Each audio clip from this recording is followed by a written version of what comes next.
Lyca production Subaskaran மற்றும் red Jain movies தயாரிப்பில் உலகநாயகன் கமல்ஹாசன் நடிப்பில் பிரம்மாண்ட இயக்குனர் சங்கர் இயக்கத்தில் இந்தியன் 2 உலகமெங்கும் வெற்றி நடை போடுகிறது.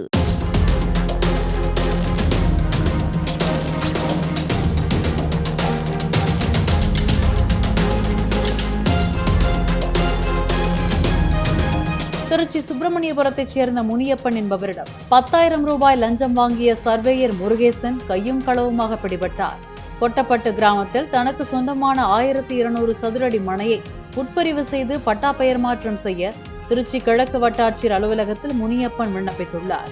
அந்த விண்ணப்பத்தின் மீது நடவடிக்கை எடுத்து உட்பிரிவு செய்து தர லஞ்சம் வாங்கிய முருகேசனை லஞ்ச ஒழிப்பு போலீசார் கைது செய்தனர்.